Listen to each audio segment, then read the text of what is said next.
Husband gambled away our house deposit on crypto without telling me, hoping to double it, but he lost everything, and now he wants us to move into his parents' basement while blaming me for not being supportive of his investment strategies. I am a 28-year-old woman, and I just left my 30-year-old husband a few days ago. I found out he had lost our entire life savings on cryptocurrency without telling me. We have been together for 5 years and married for 2. I really thought we were a team and that we made decisions together. Apparently, I was completely wrong about that. He had been hiding financial moves from me for months that involved the money we had saved for a down payment on our first house. The whole problem started about 6 months ago when we finally reached our savings goal. We had saved $60,000 for a deposit on a starter home in our area. It took us 4 years of strict budgeting to get there. My husband insisted that we shouldn't keep the money in a regular savings account while we looked for a house. He said the inflation rate was eating away at our value and that we were losing money by letting it sit there earning almost nothing. He works in sales, but he watches a lot of financial news channels and reads a lot of forums on Reddit about investing. So I usually trust his judgment on these things because he seems to know more about the terminology than I do. He proposed moving the money into what he called a high-yield stable investment account. He told me it was completely safe and that it would earn us a few $100 extra a month while we went to open houses and made offers. I was hesitant at first because I am very risk-averse. I grew up poor, and having that $60,000 in the bank made me feel safe for the first time in my adult life. I liked logging into our joint bank account and seeing the number sitting there. He explained that this new account was just as accessible as a bank account. He said we could withdraw the money within 24 hours whenever we needed it for the closing costs. He also said that I was being irrational by wanting to keep it in a traditional bank where it was technically losing purchasing power every day. I fought him on this for a few days because it made me nervous to move such a large sum of money. I couldn't shake the feeling that we shouldn't mess with the house fund so close to actually buying a house. He told me I needed to trust him and that he was trying to maximize our future. He said he wanted to make sure we had a little extra cushion for furniture or repairs when we moved in. He made me feel like I was holding us back by being too scared of the financial world. Eventually, I agreed to let him move the money. I remember thinking that maybe he was right and I was just being paranoid because I don't know much about finance. I wanted to be a supportive wife who trusts her husband's decisions. He transferred the money out of our joint account the next day. He showed me a screenshot a week later that showed the balance in the new platform, and it had already grown by about $200. I felt a bit better after seeing that. I thought that maybe he really did know what he was doing and that everything was going to be fine. We continued looking for houses and finally found one we loved about a month ago. It was a small 3-bedroom place with a yard for our dog. It was at the top of our budget, but we calculated that we could afford the mortgage payments if we continued to be careful with our spending. We made an offer, and after some back and forth negotiation, it was accepted. We were scheduled to close on the house in 2 weeks. I was so excited that I had already started packing boxes and looking at paint colors for the living room.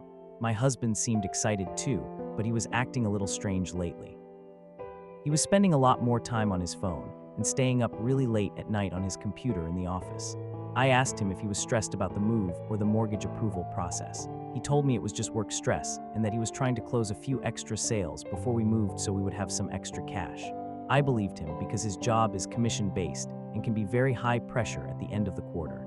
I didn't think it had anything to do with our house deposit. A few days ago, I accidentally discovered something that changed everything. It made me realize my husband had been lying to me for months about where our money actually was. I was looking for a specific tax document on our shared iPad. My husband usually handles the taxes, but the mortgage lender needed a copy of my W-2 from 2 years ago, and I knew he had it saved in the digital filing cabinet on the tablet. When I unlocked the iPad, it opened to the last used app, which was his email. I wasn't trying to snoop, but I saw a subject line at the top of the inbox that caught my eye. It said margin call notification, immediate action required. I didn't know exactly what a margin call was, but the words immediate action and the name of a cryptocurrency exchange platform made my stomach drop. I clicked on the email.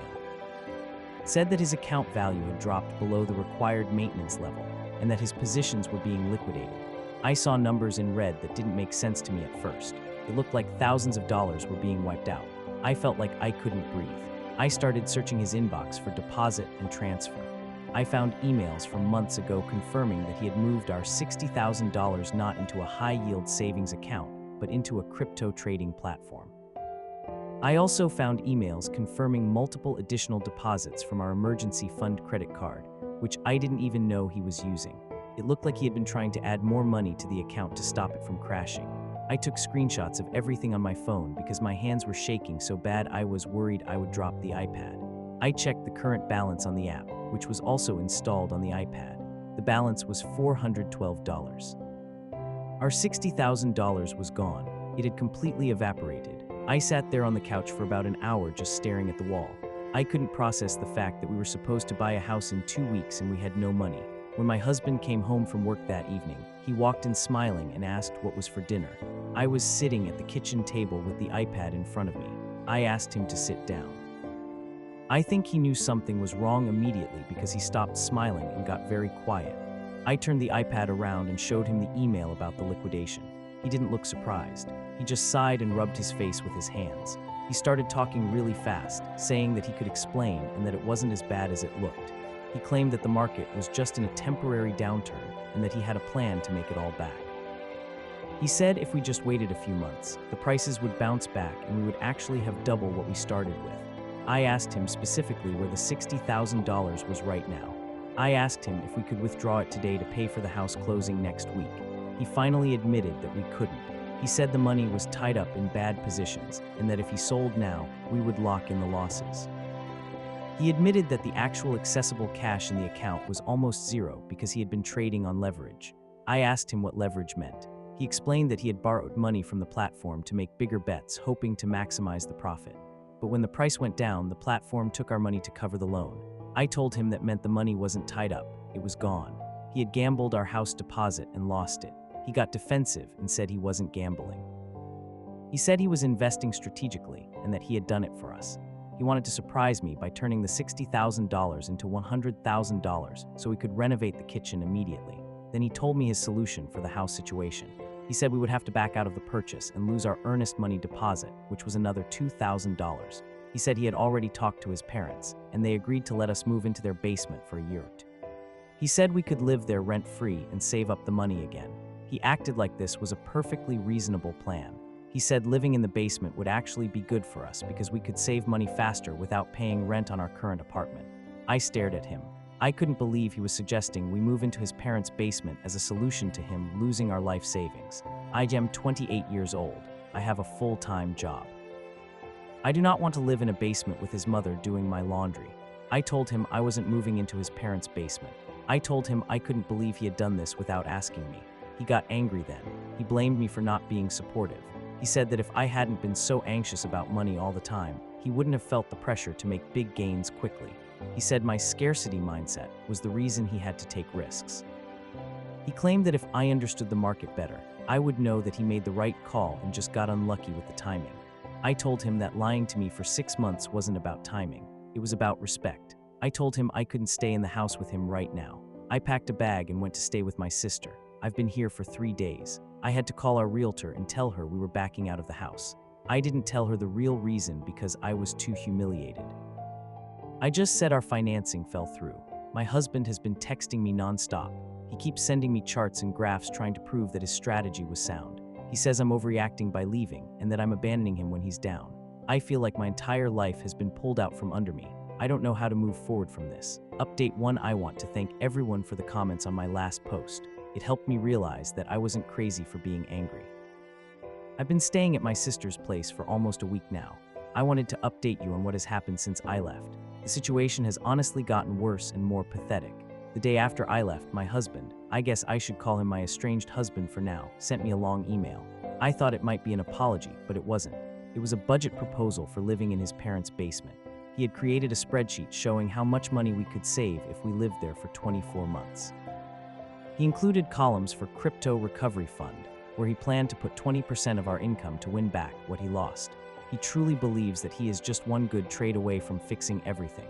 He doesn't see that he has a problem. I replied to the email and told him I wasn't interested in his spreadsheet. I told him I needed space and that he needed to figure out how he was going to pay off the credit card debt he ran up on the secret card. I found out the credit card debt is about $8,000. He used it to fund his trading account when the market started crashing. Since the card is in his name, legally it's his debt, but I'm worried about how it affects us since we are married. My sister has been great. She let me cry on her shoulder for 2 days straight. She was the one who told me I needed to separate our finances immediately. I went to the bank on Monday and opened a new account in just my name. I redirected my direct deposit from work so my paycheck wouldn't go into our joint account anymore. I left half of the money that was remaining in our joint checking account, which was only about $1,500 for bills, and took the other half. I felt guilty doing it, but my sister said I had to protect myself. My husband's parents called me yesterday. I haven't told them the full story yet because I was embarrassed, and part of me didn't want to ruin their relationship with their son. His mom was very sweet, but also very confused. She asked me when we were planning to move our boxes into the basement because she wanted to clear out the storage area. She said, "Aaron told us that the housing market is just too volatile right now, and you guys decided to wait for a crash. We are so happy to help you save money." He lied to them too. He didn't tell them he lost the money. He told them we were making a strategic choice to not buy a house yet. I didn't know what to say to her. I just said, "Aaron and I are going through some things right now, and I'm not sure about the moving plans." She got quiet and said she hoped we worked it out. I felt terrible lying to her by omission, but I wasn't ready to blow up his life completely yet. My husband found out I moved my paycheck. He called me screaming. He said I was leaving him high and dry with the rent on our current apartment, which is due in 3 days. We were supposed to move out of our apartment at the end of the month because we thought we were moving into the new house. We had already given notice to our landlord, so now we have to be out of our apartment in 5 days and we have nowhere to go. He is assuming we will go to his parents. I am looking for a studio apartment or a long-term Airbnb. I told him he could use his next paycheck to pay his half of the final bills. He told me he doesn't have any money because he put his last paycheck into the crypto account trying to save the position before it got liquidated. So he has literally $0. I have my salary, but it's not enough to cover everything for both of us plus a deposit on a new place for me. I feel so stupid for trusting him. I keep thinking back to all the times he told me, "Don't worry about the money," or "I've got this handled." I feel like I don't even know who he is anymore. The man I married was responsible and careful. This man is a gambler who lies to everyone. Update 2, it's been a few more days. I finally got the full explanation from him, if you can call it that. After I refused to answer his calls for a day, he sent me a text message that was basically a manifesto. He said he needed to explain his strategy so I would understand that he wasn't gambling. He claimed that he felt emasculated because I got a promotion at work 6 months ago. I earn slightly more than him now, not a lot, maybe $5,000 more a year, but apparently it really bothered him. He said he wanted to be the one to provide the house. He wanted to turn our $60,000 into enough money to buy the house in cash, or at least put down a huge deposit so our mortgage would be tiny. He said he wanted to walk into the closing and surprise me by saying, "It's all paid for." He thought this would make him look like a hero and the ultimate provider. He admitted that he started with safer investments, but when they didn't grow fast enough, he moved to riskier coins. Then when he lost a little bit, he panicked and tried to make it back with leverage. He said, "I did it for you. I did it for us. You just don't understand that you have to spend money to make money." I read that text and I felt nothing but disgust. He didn't do it for me. He did it for his ego. He gambled our safety because he felt insecure that I made a little more money than him. I showed the text to my sister. She said, "He's not sorry he lost the money. He's sorry his scheme didn't work and he didn't get to be the big man." I realized she was right. If he had actually doubled the money, he never would have told me about the risk. He would have just taken the credit. I replied to him and told him that his explanation made it worse. I told him that a real provider protects the family's assets. He doesn't gamble them on internet coins. I also told him the truth about his parents. I couldn't keep lying for him.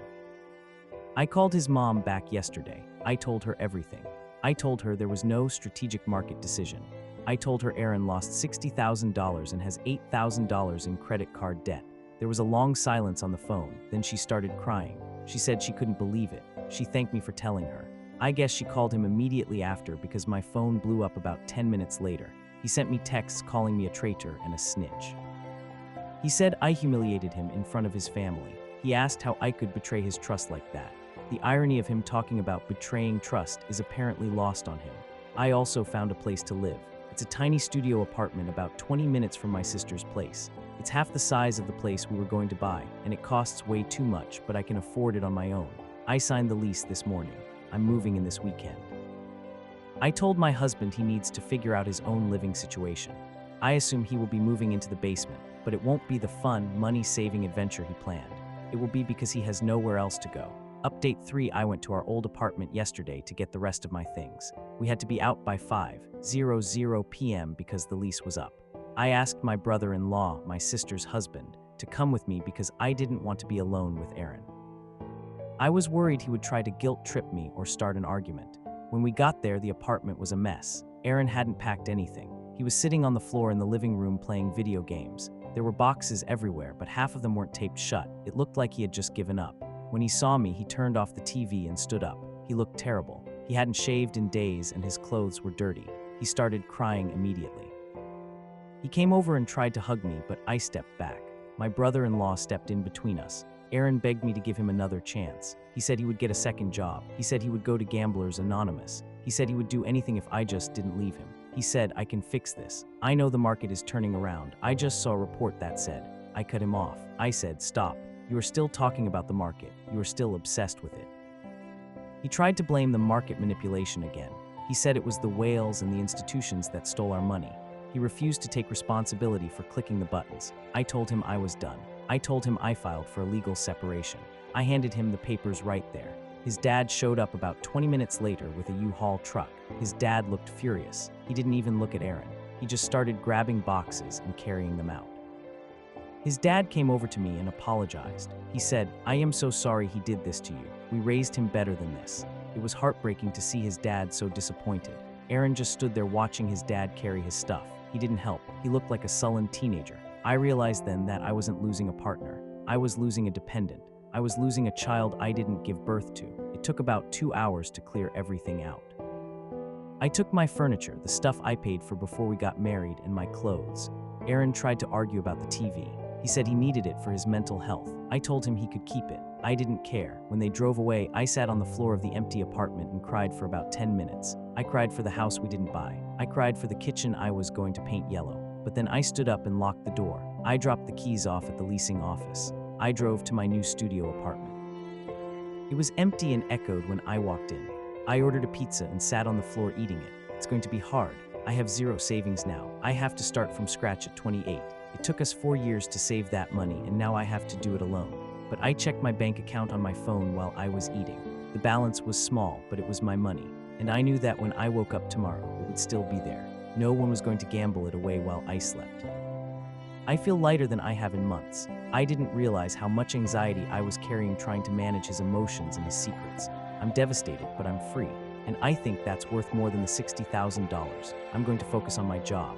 I'm going to save my money in a boring, low-interest savings account. And eventually, I will buy a house. It might take me 5 years, but it will be mine. So, to answer the question everyone has been asking, no, I did not move into the basement. I moved into my own life.